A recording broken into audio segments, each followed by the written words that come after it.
चलो आज हम लोग बात करेंगे अलाउद्दीन खिलजी जो है उसके किए गए सुधारों के बारे में। मतलब क्या क्या सुधार जो है अलाउद्दीन खिलजी ने किए गए थे वे मेनली जैसे कि उसने शासन का केंद्रीकरण किया, न्याय व्यवस्था में क्या सुधार किया, सैन्य व्यवस्था में क्या सुधार किया ना। जैसे कि मतलब केंद्रीकरण। केंद्रीकरण आजकल देश जो है विकेंद्रीकरण करता है, उसने केंद्रीकरण किया था। केंद्रीकरण पे क्या सुधार किया है ना। केंद्रीकरण के लिए क्या क्या, न्याय व्यवस्था के लिए क्या क्या, ठीक है। फिर सैन्य व्यवस्था के लिए क्या किया उसने, सैन्य सुधार, क्या सैन्य सुधार किए। फिर है ना उसने आर्थिक क्या सुधार किया, जैसे कोई बोलता है कि बाजारों पे वो कुछ ज़्यादा ध्यान दे रहा था, तो आर्थिक सुधार क्या किया ना। और इस तरह से, और बाहर नियंत्रण की नीति उसकी क्या थी, इस तरह से बाजार नियंत्रण की, सॉरी बाहर नियंत्रण, बाजार नियंत्रण की नीति क्या थी, बाजार के लिए उसने क्या क्या किया, इसके बारे में आज हम लोग डिस्कस करेंगे एक एक पॉइंट को, है ना। तो पहले पहले उसके बारे में लिखा है, देखो कि कहने वाले लोग कहते हैं कि एक प्रशासक के तौर पर अलाउद्दीन खिलजी मध्यकालीन भारत में इतिहास में एक महत्वपूर्ण स्थान रखता है। सही बात है।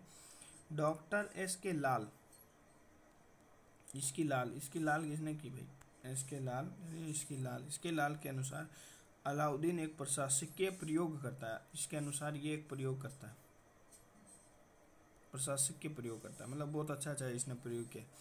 उसमें नवीन विचारों का जन्म दिया और नवीन भूमि पर उन्हें रोपा। मतलब उसने नए विचारों, नए थॉट्स को क्या है कि जन्म दिया और उसको, मतलब उसको फिर प्रतिपादित किया, उसको परफॉर्म किया उन नए विचारों को। ठीक है। अब हम पहला पॉइंट पढ़ते हैं उसके बारे में, जो शासन का केंद्रीकरण उसने किया ना। शासन का केंद्रीकरण जो उसने किया था उसके बारे में। जो अलाउद्दीन खिलजी दिल्ली का ऐसा पहला सुल्तान था जिसने उलेमा वर्ग का, उल्मा जो उलेमा होते थे ना, वो उनके सहायक होते थे, और वो जो है उनको ये देते थे, क्या बोलते हैं, ऐसा जान का, मतलब कैसे राजपाट चलाना है, इन सब के बारे में थोड़ा सा वो होते थे। ठीक है। धर्म पर बेस्ड थे वो लोग। ठीक है। और तो पहले क्या होता था ना, धर्म से ही राज्य का नियंत्रण होता था। अब उसने क्या कर दिया ना, धर्म पर राज्य का नियंत्रण कर दिया। पहले जो है धर्म जो है वो राज्य पर नियंत्रण करता था। अब इसने क्या कर दिया, इसको उल्टा कर दिया, इसने राज्य का नियंत्रण कर दिया धर्म पे, कि धर्म को राज्य नियंत्रित करेगा। ठीक है। धर्म पर राज्य का नियंत्रण स्थापित किया उसने अपने आप को। अब देखो उसने नाम जो लिखा ना, इतना ही तो याद रहेगा, यामीन उल खिलाफत नासिरी अमीर उल मुमनिन। तो यामीन युक याक यक, ऐसे यक इतना, मतलब इतना बड़ा तुम क्या बोलते हो वायु के, है ना, यामीन उल खिलाफत। ठीक है, ये इतना याद कर लो, बाकी चलो ठीक है नहीं याद रहेगा। नासिरी उल मुमनिन ये नहीं पता चलेगा किससे रिलेटेड है, बट यक ऐसे यक हम लोग बोलते हैं ना, उल्टी आता तो यक। तो अलाउद्दीन खिलजी को ऐसा नाम सुन के उल्टी आने लग गया, ऐसे याद कर लो। ठीक है। जब अलाउद्दीन निरंकुशता में विश्वास करता था, उसने अपने विरोधियों को निर्ममतापूर्वक दमन किया और अस्कर के सारी सत्ता अपने हाथ में केंद्रित कर ली। सबको पेल दिया उसने, निरंकुशता को अंडरलाइन कर देते हैं, विरोधियों को पेल दिया उसने। सुल्तान ने अपनी सहायता के लिए मंत्रिपरिषद नियुक्त की। क्या बात है, क्या बात है, मंत्रिपरिषद नियुक्त की, किंतु उन्हें केवल सुल्तान की आज्ञा का पालन करना पड़ता था। आज का थोड़ा जस्ट उल्टा है ना। आजकल क्या होता है, मंत्रिपरिषद को ही मंत्रिपरिषद का जो है फैसला होता है वो सब मानना पड़ता है। ठीक है। पर इसमें उल्टा था, जो मंत्री राजा था उसको मंत्रिपरिषद को राजा का कहना मानना था, क्योंकि निरंकुशता का बात था ना, इसलिए। ठीक है। सुल्तान ने अमीरों का दमन कर साधारण लोगों को उच्च पदों पर नियुक्त किया। वह अपनी इच्छा अनुसार ही कार्य करता था, इस प्रकार उसका शासन पूर्ण निरंकुश था। सोच, अमीरों का उसने दमन किया, साधारण लोगों को उसने बोलो कि उच्च पदों पे आओ, उच्च पदों पे लेके आया। देखो हालांकि हाँ, इस खिलजी सल्तनत में एक ऐसा हुआ था कि वो लोग तुर्क लोग जो थे, वो लोग कुछ तुर्क लोग जो है अपने आप को, जैसे इलबरी तुर्क हो गए, ये सब ये लोग अपने आप को हाई लेवल समझते थे, बाकी लोगों से हाई बोलते थे, समझते थे। पर ऐसा फिर जो है खिलजी जब खिलजी वंश आया तो इन्होंने ये सब जो है इन सब का हटा दिया। उन्होंने यहाँ पे जो हिंदू मुसलमान हैं उनको भी जगह दिया, मंगोलों को भी मतलब अपनी सेनाओं में जगह दिया। तो इस तरह ना उन्होंने जो है सामाजिक एकता का एक प्रमाण भी दिया, एक तरह से कह सकते हैं। ठीक है। फिर न्याय व्यवस्था की तरफ हम लोग बढ़ते हैं। ये तो न्याय व्यवस्था में क्या है कि न्याय न्याय व्यवस्था। न्याय व्यवस्था साम्राज्य में शांति व्यवस्था को बनाए रखने के लिए सुल्तान ने न्याय व्यवस्था की ओर विशेष ध्यान दिया। ठीक है, अलाउद्दीन ने परिस्थितियों के अनुसार जिन नियमों को उचित समझा उन्हें न्याय का आधार बनाया। मतलब उसको जैसा ठीक लगता था ना वो वैसे ही करता था। अलाउद्दीन के काल में दंड विधान अत्यधिक कठोर था, ओबियसली होना ही चाहिए। उसका फिल्म देखोगे तो पता चल जाएगा कि वो कितना कठोर मतलब बर्बरा इंसान था, वो तो डेंजर इंसान था। संदेह होने पर अपराधियों के साथ साथ सहयोगियों को भी मृत्यु दंड का और अंग भंग का दंड, ठीक है, जैसे मतलब कि कहते हैं मतलब मृत्यु दंड मिल जाता। ठीक है, जैसे अगर उसको संदेह हो गया ना कि भाई इसने ये किया तो उसके साथ उसके सहयोगियों को भी मृत्यु दंड दे दे, सीधे मृत्यु दंड या फिर अंग भंग दंड। मतलब जैसे कि क्या बोलते हैं, हाँ चोरी किया है तो हाथ काट दो इसके, रेप किया है तो मेन लिंग काट दो, इस तरह से अंग भंग दंड। तो अंग भंग दंड जो है अलाउद्दीन खिलजी इसी का दिमाग ऐसा हो सकता है कि नहीं। राज्य की सर्वोच्च न्याय शक्ति खुद सुल्तान था। सुल्तान के बाद सद्र जहां एवं काजी उल कुजात होता था। ठीक है,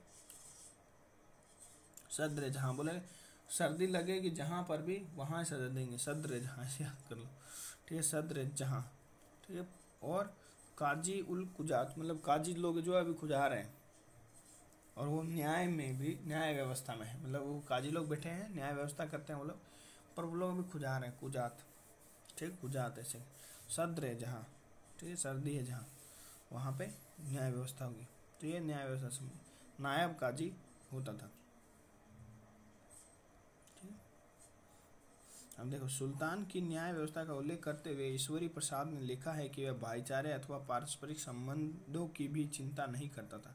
कौन है ईश्वरी प्रसाद? ईश्वरी प्रसाद महान जो है, इन्होंने ये लिखा है कि भाई जो ये अलाउद्दीन खिलजी था, ये जब न्याय व्यवस्था करता था तो भाईचारे और पारिवारिक संबंध में कुछ नहीं देखता था। ये बहुत मतलब ये था, ये बिना किसी भेदभाव के दंड दिया करता था। वाह क्या बात है। ईश्वरी प्रसाद का मतलब, ईश्वरी प्रसाद बोलो दीवाने हैं, अरे यार अलाउद्दीन खिलजी के दीवाने हैं पगला। क्या ऐसा किया, अरे यार बिना पारिवारिक संबंध भी नहीं देते, दिल आ रहा भाई, क्या गजब इंसान था। अब हम लोग चलते हैं सैन्य सुधार की तरफ इसके ना। सैन्य सुधार में इसका पहला सुधार है स्थायी सेना की व्यवस्था। भाई इसने स्थायी सेना की व्यवस्था कर दी थी, है ना। अलाउद्दीन पहला ऐसा सुल्तान था जिसने स्थायी सेना की व्यवस्था की, जो हमेशा राजधानी में तैनात रहती थी। और इसने नकद उकद भी देना स्टार्ट किया। सेना भर्ती के लिए एक सेना मंत्री आरिज ए मुमालिक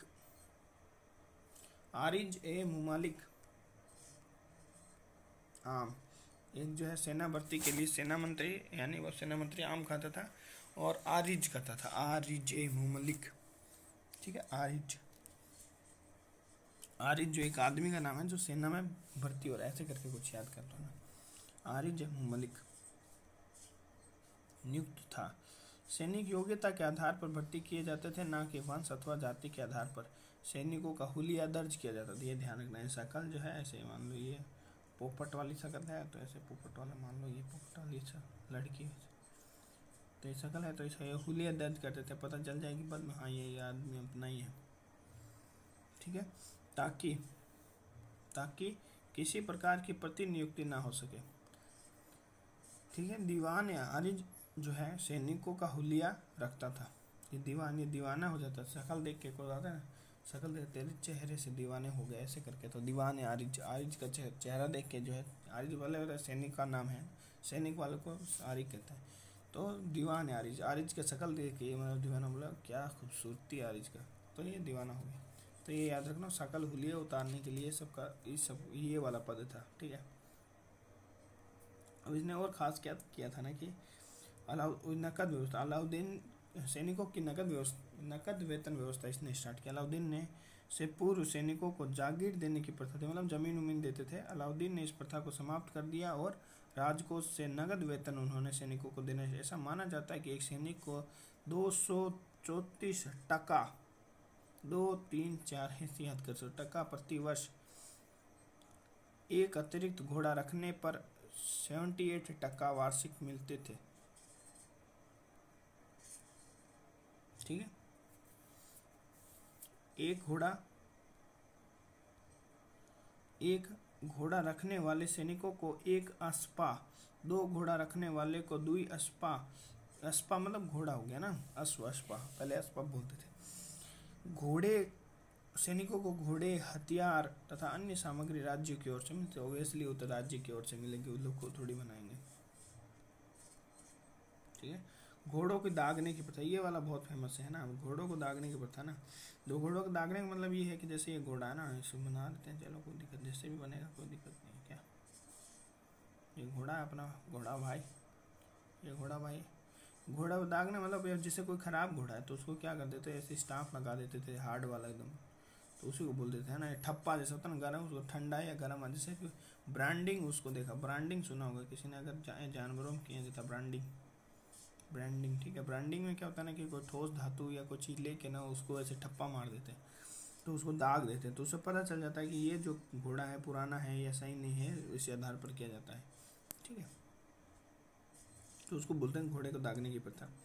तो सुल्तान ने सर्वप्रथम घोड़ों को दागने की प्रथा प्रारंभ की, ऐसा इसलिए क्योंकि सैनिक अच्छे घोड़ों के स्थान पर घटिया घोड़े लाते थे और जो युद्ध के समय काम नहीं कर पाते थे।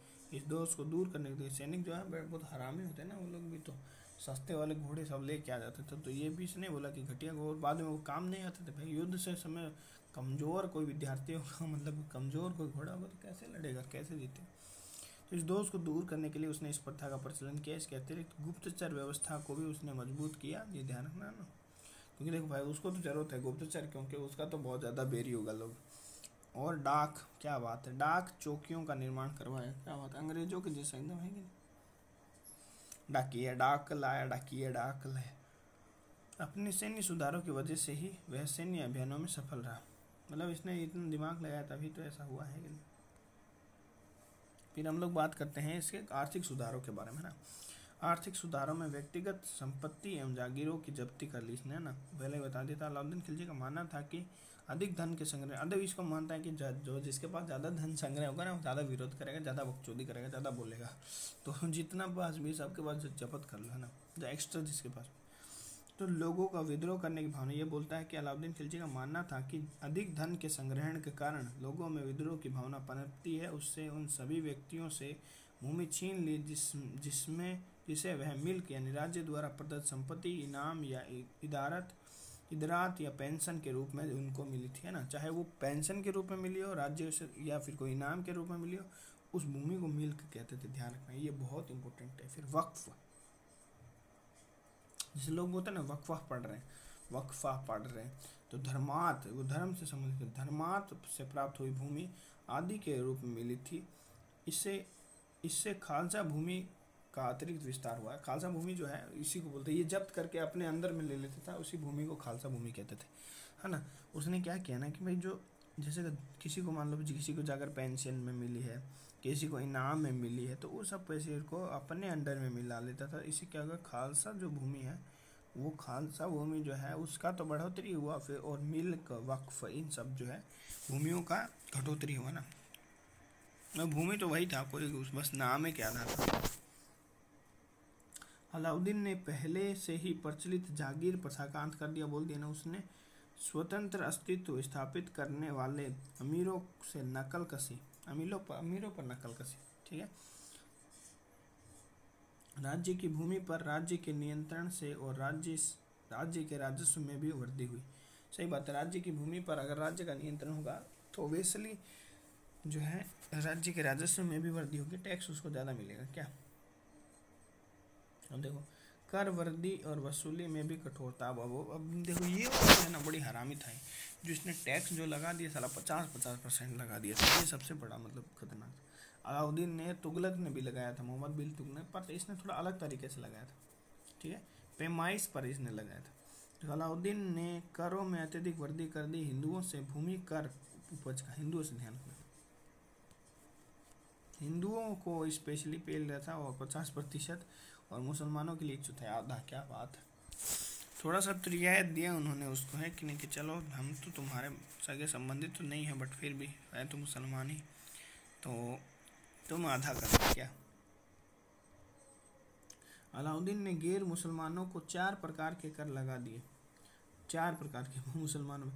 देखो जजिया कर जो होता है वो तिरछवित होता है, खराज जो होता है भूमि कर बोलते हैं उसको, ये याद रखना, खराज जो है भूमि कर, ये वाला जो है ना इम्पोर्टेंट है बहुत ही। घरी कर, घरी कर या घर पर जो कर होता है ना, घरी कर, घर कर उसको बोलते हैं। चरी कर यानी चारागाह कर, ये चार कर का दुधारू पशुओं पर लगा था, बहुत दूध निकाल रहे हो ना, पैसे दो, आदि थे। ठीक है, जैसे मतलब सिंपल एक तुम ऐसे समझो ना कि जैसे कि कोई हिंदू आदमी का घर है ना, अलाउद्दीन खिलजी यहाँ पे आ गया, ठीक है। अब वो आदमी काम कर रहा था क्या यहाँ पे, उसका मतलब ये गाय चर रही है, ये उसकी गाय चर रही है, भाई ये लो ये गाय बना दी, चार पाँव बना दिए, पूँछ बना दी, ठीक है। तो उसने बोला कि हाँ भाई तुम, ये उसकी ज़मीन है, तो ये उसकी ज़मीन है जहाँ पर चर रही है। बोले साले इतना ज़मीन भी रखे हो और गाय भी रखे हो, रुको तुम्हारे, तो भूमि पर जो कर लगाया उसको खराज बोल दिया। भूमि कर बोलोगे तो समझ में भी आ जाएगा ना, खराज इस पे, ठीक है। फिर ये जो चर रही है ये गाय पे, इस पे चरी कर लगा दिया। घर भी है तो गृह कर भी लो, ठीक है, इस तरह से। और एक जजिया, अब ये मान लो इसको मन कर गया कि कहीं पे इसको घूमना है ना, तो वो जजिया कर भी इस पर लगा दिया। गैर मुस्लिम लोगों पर जजिया कर लगा देता था, है ना। तो इस तरह से ये याद रखना कि कैसे लगाते थे। जक़ात मुसलमानों से लिया जाने वाला धार्मिक कर था। जक़ात जो है मुसलमानों से लिया जाने वाला धार्मिक कर था, ध्यान रखना, जक़ात, ठीक है, मुसलमानों से लिया जाने वाला धार्मिक कर था। खुम्स, लूट का माल का 5वां भाग सेना को, जबकि शेष भाग 4/5 राज्य का होता था, है ना। इसमें अलाउद्दीन खिलजी जो है ना सेना को कम ही देना चाहता था, फिर पैसा तो बोला कि हम दे ही रहे हैं ना, अगर नकद वेतन देते रहते, तो लूट का है तो उसका 1/5 भाग इन्हें को मिलो, 4/5 भाग जो है वो राज्य के कोष में जाना चाहिए, धन में जाना, तभी तो इनको दे दूँ, वो तो मैं दूँगा ही इनको, इनडायरेक्टली वो बोलता मैं इनको तो दूंगा ही, पैसे में तो नकद दे रहा हूँ ना। करों ने सुल्तान को वसूल करने के लिए, सुल्तान ने करों को वसूल करने के लिए कठोर नियम बनाए और वसूली का कार्य सेना को सौंपा। सेना बड़ी कठोरता और निर्दयता के साथ वसूल करती थी, पता ही हरामी साला। हिंदू पदाधिकारियों के विशेष अधिकारों की समाप्ति। पुरानी व्यवस्था के अनुसार मुकद्दम, खुद एवं चौधरी भूमि कर वसूल किया करते थे। पहले ये लोग जो है चौधरी लोग, ये लोग भूमि कर वसूल करते थे, अब इन्हीं लोग को भी भूमि कर देना होगा। बोले बहुत बकचौदी हो गया तुम लोग का सालो, है कि नहीं, तुम, मैं मुसलमान हूँ तुम हिंदू, ऐसे करके इसने मतलब चुतियापा उस समय ये था, ये वाला चुतियापा उसमें था, तो इसने ये फैलाया भी, खूब फैलाया, ठीक है। लेकिन अलाउद्दीन खिलजी ने उन्हें इन अधिकारों से वंचित कर दिया। देखो, तो वो लोग हिंदू थे इसलिए उन्हें कुछ विशेष अधिकार था पहले, लेकिन अलाउद्दीन खिलजी बोले ये चुतियापा तुम खत्म करो, कोई विशेष अधिकार नहीं है, तुम भी टैक्स दो। अन्य सामग्री नागरिकों की तरह उन्हें भी कर देना पड़ता था। भूमि का माप, ये इंपॉर्टेंट है, ये इस पर बहुत बार क्वेश्चन आता है। भूमि का माप भी करवाया। अलाउद्दीन के आर्थिक सुधारों में सबसे महत्वपूर्ण सबसे महत्वपूर्ण सुधार जो है भूमि की माप करवाना था। भूमि मापन को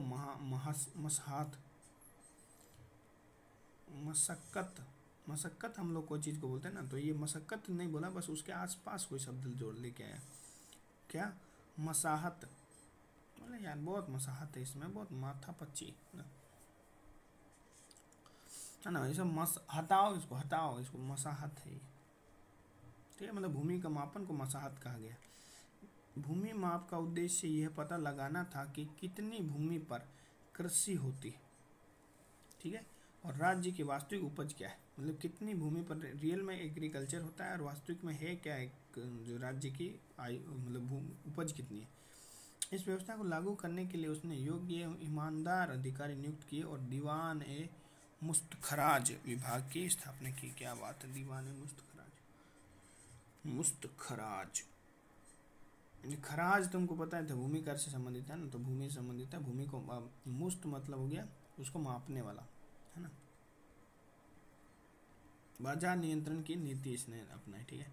देखो इसने क्या किया ना कि वस्तुओं के मूल्यों पर नियंत्रण, जैसे कि अलाउद्दीन खिलजी ने कहा कि जीवन निर्वाह की आवश्यक वस्तुओं के मूल्यों को मांग एवं पूर्ति के नियम अनुसार घटने और बढ़ने नहीं दिया। बोला कि अगर मांग घटे, चाहे मांग घटे या बढ़े, उसे कोई मतलब नहीं है, वस्तुओं का मूल्य जो है बढ़ना या घटना नहीं चाहिए, मतलब इधर से उधर नहीं होना चाहिए, बल्कि मूल्य जो है उसका स्थायी कर दिया। बोले कि घट गया बढ़ गया तो तुम्हारी मुमलिकात कर देंगे। सुल्तान ने आवश्यक वस्तुओं का मूल्य इतना कम कर दिया था कि एक सैनिक कम वेतन में भी अपना गुजार भत्ता कर सकता है। मतलब आवश्यक वस्तुएं जैसे मतलब खाने पीने की जो चीज़ें उतना सस्ता कर दिया कि कोई भी नॉर्मल सैनिक भी बहुत अच्छे से लाइफ जी सकता था। उसने यह तय कर दिया कि मूल्य वही होगा जो सरकार द्वारा निर्धारित मूल्य सूची में दिया गया हो। मतलब बोला कि पैसा वही होगा जो सरकार खुद लिस्ट आपने जो है ये जारी कर देंगे, उसी में से देख लेना, वही जो है दाम होगा। उससे ज़्यादा कोई लेगा तो मेरे को बता देना, उसको पेल देंगे। क्या खतरनाक एकदम सिस्टम था। सरकार आज ये कर देगी, कितना मजा आ जाए। वितरण की व्यवस्था, सामान के वितरण के लिए दिल्ली में विभिन्न प्रकार के बाजारों की व्यवस्था कर दी गई। सराय अदल सरकारी सहायता प्राप्त बाजार था जहां वस्त्र एवं वस्तुओं का व्यापार होता था। सराय अदल मतलब अदल बदल होता है ना, अदल बदल हम लोग होता है ना, अदल बदल कर, अदला बदली कर, तो मतलब जहाँ सामान बिकता है उसको अदल बदल बोलेंगे। ठीक है, अब देखो दिल्ली आकर व्यापार करने वाले व्यापारियों को दीवान ए रियासत में अपना नाम लिखवाओ। जैसे मान लो किसी को दिल्ली में करना है, वहाँ व्यापार हो रहा है तो वहाँ करना है, उसको सामान बेचना है, तो भाई दीवान ए रियासत में वहाँ पहले नाम लिखवाओ, अपना पंजीकरण करवाओ। बाजार संचालन की पूरी व्यवस्था सदर ए रियासत, ठीक है, दीवान ए रियासत और सदर ए रियासत, तो सदर ए रियासत ध्यान रखना है। कैसे कैसे याद है, सर, सदर ए रियासत तो सर हो गया, SAR, वो हेड है, सर मतलब हेड, तो ये हेड है, ये है डर। नहीं नाम लिखवाओगे तो डर लगेगा कि भाई बेचने तो आगे नाम नहीं लिखवाए, तो डर लगेगा, तो दीवान के पास जाओ। और मेन हेड जो है वो सदर रियासत है। ठीक है, नाम का अधिकारी करता था। अनाज मंडी नगर के प्रत्येक मोहल्ले में स्थापित की गई थी, यहाँ तक कि यहाँ अनाज की खरीद बिक्री होती थी। मुस्लिम व्यापारियों को माल खरीदने और व्यापार के लिए इन मंडियों में विशेष लाइसेंस मिले होते। सिंपल बात है, मुस्लिमों को खुद खूब ध्यान रखा था ना। इन व्यापारियों के अलावा शहरी क्षेत्रों में कोई भी किसानों से अनाज खरीदने की पेशकश नहीं कर सकता। मतलब यहाँ पे ही ये मंडी है, दिल्ली में ये मंडी बना दी, यहीं पे किसान आएगा, यहीं से खरीदो। फिर किसान से जैसे डायरेक्टली जाओगे तो गांड तोड़ देगा तुम्हारी। ठीक है, तो दिल्ली पब्लिकेशन, अब देख ये भी बताने लगे क्या है। हाँ चलो ठीक है। उपभोक्ताओं को आज्ञा पत्र के साथ ही वस्तुएं मिलती थी। सहना ए मंडी बाजार का दरोगा होता था। सहना भाई इसी को सब दर सहना पड़ता, दरोगा लोग को कुछ बोल देता, कोई कुछ बोल देता। ठीक है, सहना ए मंडी में यही लोग बैठे रहते थे। ठीक है, अलाउद्दीन खिलजी। अब देखो हम लोग बात करेंगे शासकीय भंडारण व्यवस्था की। ठीक है, हम लोग इसके बारे में बात करेंगे, शासकीय भंडारण व्यवस्था की। मूल्य की वितरण व्यवस्था की कर दी। अब हम लोग शासकीय भंडारण व्यवस्था की बात करेंगे। अलाउद्दीन खिलजी सार्वजनिक वितरण प्रणाली का जनक कहा जाता है। वाह बाप रे बाप, PDS का, इसको PDS का बाप कहा जाता है। PDS का जनक यही है, अलाउद्दीन खिलजी। अलाउद्दीन यह बात अच्छी तरह समझता था कि मूल्य नियंत्रण से ही वस्तुएं कम कीमत में नहीं बिक सकती। मूल्य नियंत्रण से ही वस्तुएं कम कीमत में नहीं बिक सकती। मतलब उसने उसको पता कि ऐसा मैं नियंत्रण लगा दूं तो ये ज़रूरी नहीं है कि वो कम कीमत पे बिकेगी, वरन उनका भंडारण भी आवश्यक है। अतः उसने अनाज के भंडारण के लिए बड़े बड़े गोदाम बनवाए। गोदामों का अनाज केवल आपातकालीन परिस्थितियों में ही निकाला जा सकता था। वाह, क्या दिमाग तो था, ऐसे खतरनाक आदमी ना। ऐसे प्रमाण मिलते हैं कि अलाउद्दीन ने राशन की व्यवस्था को भी लागू किया। अकाल के समय प्रत्येक घर को आधा मण अनाज, आधा मन, कोई मन लिखता है कोई मण लिखता है, मण मेनली होता है, आधा मण जो है अनाज प्रतिदिन दिया जाता था। बाजार के कर्मचारियों के बारे में बात कर लेते हैं। देखो, बाजार नियंत्रण को सफल बनाने के लिए अलाउद्दीन ने योग्य, ईमानदार एवं अनुभवी व्यक्तियों को नियुक्त किया। ठीक है, बाजार का सबसे बड़ा आधार अम्बल सदर ए रियासत था, जिसकी नियुक्ति सुल्तान खुद करता था। सदर से सुल्तान। ठीक है, सदर रियासत के अधीन 3 अधिकारी थे। पहले बता दें, सहना ये पुलिस वाला था, बरीद ये गुप्तचर अधिकारी था, मुहैया ये गुप्तचर, ये भी गुप्तचर अधिकारी था, ये गुप्तचर था। ध्यान है, ये मतलब जो है बरीद जो है इनको बरी नहीं होने देता, मुहैया को। ठीक है, मुनहिया। ठीक है, ये ध्यान रखना, ये टोटल जो है इसके बारे में दिया गया है। अब व्यक्तिगत थोड़ा सा अलाउद्दीन खिलजी का मूल्यांकन कर देते हैं, है ना। तो अलाउद्दीन के चरित्र एवं कार्यों के संबंध में इतिहासकार कुछ एक मत नहीं है। कुछ इतिहासकारों इसके शासनकाल को गौरवपूर्ण मानते हैं और उससे सफल शासक की कोटि में रखते। लेकिन कुछ जो है, देखो इसमें दोनों ही जैसे कि बाजार नियंत्रण ने किया था, ये कुछ कुछ चीज़ तो बहुत अच्छा था इसमें, बट इसको लोग बहुत अत्याचारी भी मानते हैं ना। फिल्मों में भी ऐसे दिखाया गया है कि इसका तो क्रूर रूप जो है देखने को मिलता है, तो ये लोग, कुछ लोग इसको अत्याचारी, बर्बर और अन्यायी शासक मानता था। एल्फिंस्टन जो है उसका भी बात एक लिखा हुआ है। एल्फिंस्टन के अनुसार उसका शासन जो है शौर्यपूर्ण था, अनेक मूर्खतापूर्ण एवं क्रूर नियमों के बावजूद भी एक सफल राजा था। मतलब वो एक क्रूर नियम लगाए, जैसे कि भाई क्रूर नियम में जैसे कि आगे कि भाई संदेह के आधार पर भी मृत्यु दंड दे देता था, ये तो एक क्रूर ही हुआ ना, ये चुतियापा ही हुआ।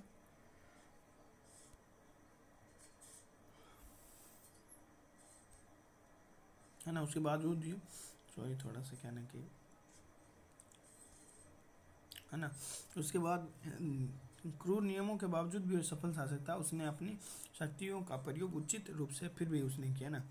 और खिलजी वंश का पतन कैसे होता है ना, देखो अब देख लो, अलाउद्दीन की मृत्यु के बाद क्या होता है। अलाउद्दीन की मृत्यु के बाद क्रमशः शिहाबुद्दीन उमर आता है, शिहाबुद्दीन उमर आता है, कुतुबुद्दीन मुबारक शाह खिलजी आता है और नासिरुद्दीन खुसरो शाह आता है। जैसे अयोग्य शासक आने लग जाते हैं। कौन ये? शहाबुद्दीन, कुतुबुद्दीन और नासिरुद्दीन, SKN। ठीक है। शहाबुद्दीन मुबारक खिलजी पहला ऐसा सुल्तान था जिसने अपने आप को, ये तो अलग ही लेवल है, जिसने अपने आप को खलीफा घोषित कर दिया, तो बोले हम खलीफा हैं साले। ठीक है। कुतुबुद्दीन मुबारक शाह, ये ध्यान रखना, उसका नाम नहीं दिया, उसका नीचे नाम नहीं दिया। इसने देवगिरी में पुनर्विजय, उसकी बड़ी, मतलब वो इसने भी देवगिरी में फिर से एक बार जीत की थी। बाद के दिनों में वह विलासी प्रवृत्ति का हो गया और दरबार में भी स्त्रियों का पोशाक धारण करने लगा। वो आज ही गयासुद्दीन तुगलक ने खिलजी वंश के अंतिम सुल्तान नासिरुद्दीन खुसरो शाह की हत्या, ये देखो ध्यान रखना, गयासुद्दीन। कभी कभी पूछ लेता कौन सा तुगलक वंश का कौन सा संस्थापक था, उसका सरनेम पूछ लेते, गयासुद्दीन, ध्यान रखना। तो अंतिम सुल्तान जो नासिरुद्दीन खुसरो शाह था ना, उसकी हत्या करके स्वयं वो सुल्तान घोषित कर लिया और तुगलक वंश की नींव रख दी। मुबारक शाह खिलजी की हत्या कर खुसरो शाह शासक बना। वह अपने आप को पैगंबर का सेनापति कहता था। मुबारक शाह खुसरो जो है उसके बारे में बताया गया कि उसके हत्या कर खुसरो शाह जो है वो शासक बना और वो अपने आप को पैगंबर का सेनापति कहता था। तो टोटल मिला के, कुल मिला के खिलजी वंश जो है ख़त्म हो गया। अब हम लोग तुगलक वंश की तरफ जाते हैं। Thank you.